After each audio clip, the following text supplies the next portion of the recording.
আসসালামু আলাইকুম। মাতৃজগৎ টিভির সংবাদে আপনাদের স্বাগতম। আপনাদের সাথে রয়েছি আমি নুসরাত জাহান নিশাতমণি।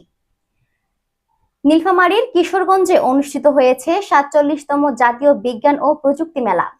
কিশোরগঞ্জ উপজেলা প্রশাসনের আয়োজনে অনুষ্ঠিত এই মেলায় বিভিন্ন শিক্ষা প্রতিষ্ঠান থেকে আসা শিক্ষার্থীরা তাদের নতুন নতুন আবিষ্কার ও উদ্ভাবনী প্রকল্প নিয়ে অংশগ্রহণ করেছেন। মেলায় অংশ নেওয়া শিক্ষার্থীদের সৃজনশীলতা ও ব্যতিক্রমধর্মী পরিকল্পনা দেখে সন্তোষ প্রকাশ করছেন উপজেলা নির্বাহী অফিসার। এ মুহূর্তে মেলা প্রাঙ্গণে অবস্থান করছেন আমাদের সহকর্মী আশরাফুল ইসলাম রাজু।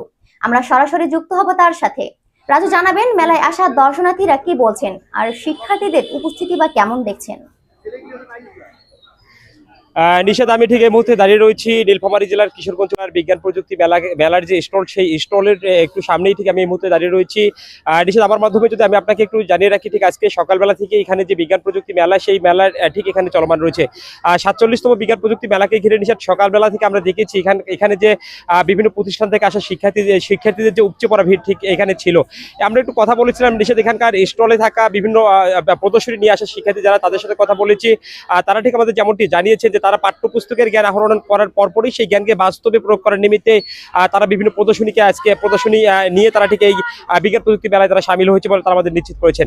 আরেকটি বিষয় নিশ্চিত আমি আপনাকে যদি একটু আমার মাধ্যমে একটু জানাই, ঠিক এখানকার পরিদর্শনে আসা বিভিন্ন প্রতিষ্ঠান থেকে আসা যে শিক্ষার্থী যারা রয়েছে তাদের সাথে আমরা কথা বলেছি। তারাও ঠিক আমাকে যেমনটি জানিয়েছেন যে তারা বলছেন তাদের যে উদ্বোধনী যে অর্থাৎ আবিষ্কারের যে চিন্তা বা চেতনাবোধের যে জায়গা, সেই জায়গা থেকে তারা আজকে এখানে এসেছে এবং তারা বিভিন্ন যে আবিষ্কার, সেই আবিষ্কারগুলোকে কাছে থেকে দেখেছে এবং এই প্রযুক্তিকে তারা কাজে লাগিয়ে আগামী দিনে তারা পাঠ্যপুস্তকের জ্ঞান এবং বাস্তবমুখী যে জ্ঞান, সেই জ্ঞানকে তারা কাজে লাগিয়ে দেশ গঠনের মধ্যে ভূমিকা রাখতে চায়। এমনই কথা আমরা শুনেছি তাদের কাছ থেকে। আর এর সাথে আমি একটু কথা বলতে চাই এখানকার স্টলে থাকা বিভিন্ন শিক্ষার্থী যারা রয়েছে, একটু তাদের সাথে আমি একটু কথা বলতে চাই। একটু জানাবেন ঠিক আজকে কি কি প্রদর্শনী নিয়ে এখানে এসেছেন এবং এই প্রদর্শনী এবং সর্বোপরি যে নতুন যে আবিষ্কার, সেই আবিষ্কারের যে চেতনাবোধের জায়গা, সেটি কোথা থেকে সৃষ্টি হলো একটু জানাবেন আমাদের। আমরা আজকে এসেছি বড়ভিটা এইউ ফাজিল মাদ্রাসা থেকে, এবং আমরা যে কাজগুলো নিয়ে এসেছি তার মধ্যে একটি হচ্ছে আমরা ডিএনএ মডেল নিয়ে এসেছি, আমরা ওয়্যারলেস মাইক্রোফোন নিয়ে এসেছি, এবং মানবদেহের কঙ্কাল ওটারও একটা মডেল নিয়ে এসেছি, এবং সোডিয়াম ক্লোরাইডের একটা মডেল নিয়ে এসেছি। এগুলোর আমরা বিস্তারিতভাবে এগুলো স্যার এসেছিল, আমরা সেগুলো বলেছি, এবং স্যার বলেছেন যে আগামীকাল আরও উন্নত মানের কিছু নিয়ে আসতে। এবং দর্শক, ঠিক আপনারা যেমনটি শুনছিলাম, আমরা কথা বলছিলাম একজন শিক্ষার্থীর সাথে। ঠিক তিনি যেমনটি আমাদের জানিয়েছেন যে তাদের যে উদ্বোধনী যে চিন্তাবোধ, সেই চিন্তার জায়গা থেকে তারা বিভিন্ন যে প্রদর্শনী যে উপকরণ সেগুলো তারা নিয়ে এসেছেন এবং সেগুলো তারা আজকে মেলাতে তারা প্রদর্শন করেছেন।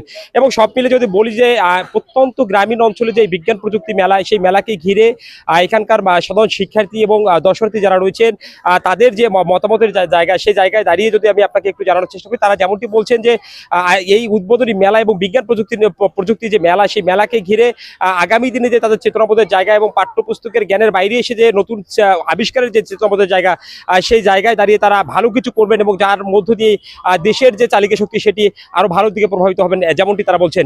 এই ছিল নিশ্চিত আমার কাছ থেকে ৪৭তম বিজ্ঞান প্রযুক্তি মেলাকে ঘিরে কিশোরগঞ্জ উপজেলার যে বিজ্ঞান প্রযুক্তি মেলা, সেখান থেকে সর্বশেষ খবর।